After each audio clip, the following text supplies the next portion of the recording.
So again, going back to the Ram situation, like I alluded to earlier, the grass isn't always as green as people think it is.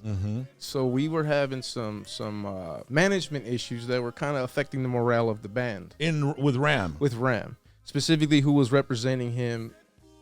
Without trying to, again, I don't want to sound like I'm upset or hold any grudges with anybody, but just let the truth be known. The grass wasn't green at the time, and it made the transition very easy. The grass wasn't green as like you weren't getting paid what you wanted to get paid. Some of that. So none of the band was, or none of the band was. That's the reason why we all. And were you all booking and playing and working? So again, just the truth. Here's the truth. So we were in the band. We were making what we make, and unfortunately, his significant other at the time, who was also managing and booking the band, was diagnosed with cancer for I think the second time. So obviously the treatment of that isn't free, and then the medical bills add up. So we had a meeting. We met at Ceveto's just before they were going to start doing pre-production on the record that he put out. It became back on track, but at the time it was just, we're going to start working on a new record. So we had a meeting. And the meeting just said, hey, times are a little bit rough. Would you guys mind, helping us out and letting us on certain gigs at a certain, they stated within a certain radius of San Antonio, would you guys take a little cut just to help us out through this time? This is temporary and so forth and so forth. We will let you know in advance what gigs pertain to that and so forth. And obviously, health comes first, man. Nothing's guaranteed, so the only thing you can hang your hat on is your word. So did you all agree to do it? We all agreed. We were all in the same room and said, "Let's of course." Obviously there was a great situation there. There was no animosity or anything like that, but unfortunately, it didn't turn out to be the case as far as what they had promised from a monetary perspective. Oh, was it less?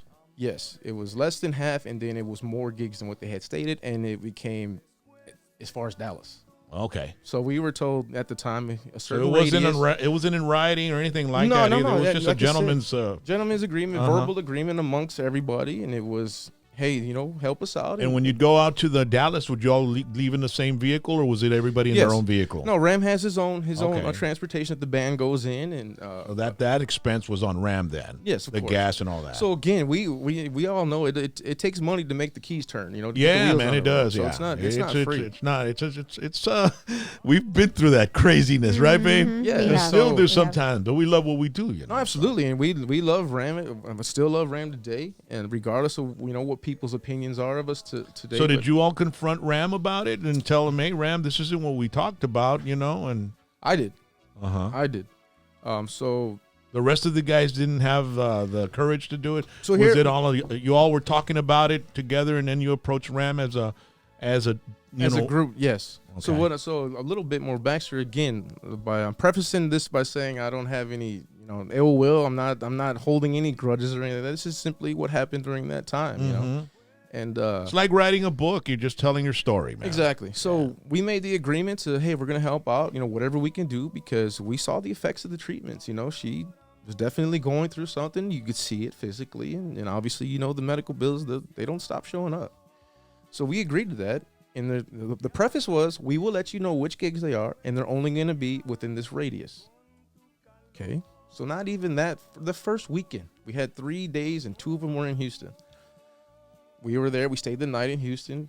Come to get our checks, payroll. It's light.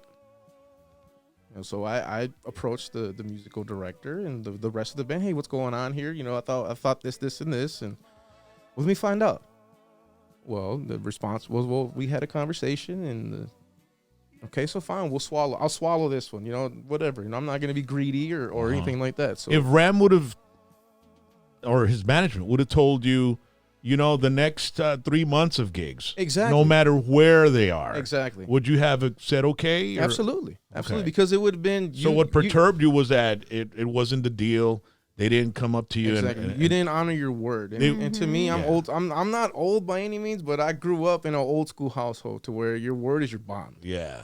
You know, your promises, you better fulfill them. And then a lot of us musicians, you know, we got wives at home, and you go over there and like, what? Where you went all the way over there for this, and they said it was just this, and then so you know, you got to deal with that shit at home too, bro. No, of course. Then you get the times where, well, I thought you were coming home. Well, I'm sorry, I didn't drive out here. I'm at the mercy of the organization, you know. Yeah. So, anyways, I swallowed that weekend, and then it turned into, you know, multiple gigs where we weren't told in advance, you know, that this was going to be the issue from a payroll perspective.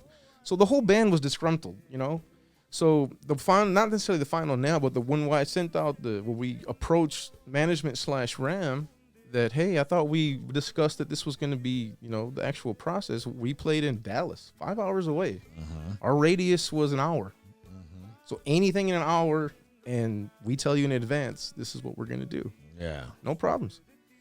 Well, we did Traders Village in Dallas, and come payroll, Ram had a pickup gig, so he wasn't even in. We couldn't even approach him in person to talk to him. It was light, and everybody was upset to where, you know, like, you know, we came all the way to Dallas. We're gonna go all the way home, and our old ladies are gonna be waiting for that check. Right. And so everybody's mad. Everybody's gassed up to, you know, hey, let's say something. So you know what? Let me send a group text. So. Because they weren't with us, so we couldn't approach them in person. So I sent a group text stating all the facts. I thought this is what we had agreed to. This is such as stating all the facts that the whole band was aware of, and the whole band was in this group. And I guess they took offense to that. Yeah. So basically, it was like, well, ni modo.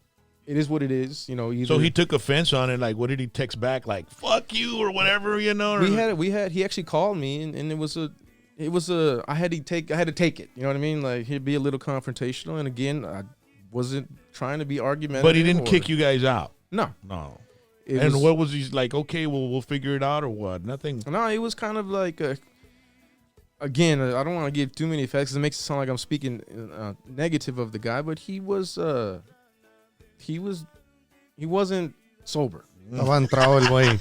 Hey, pues dicen que los que están pisteanos no mienten, bro. They don't lie, bro. No tienen pelos en la lengua, güey. That's what it is. He's gonna tell you the way it is, bro. The way he really feels. He was on his way to Austin. He was not driving, by the way, so no drinking and driving. Yeah.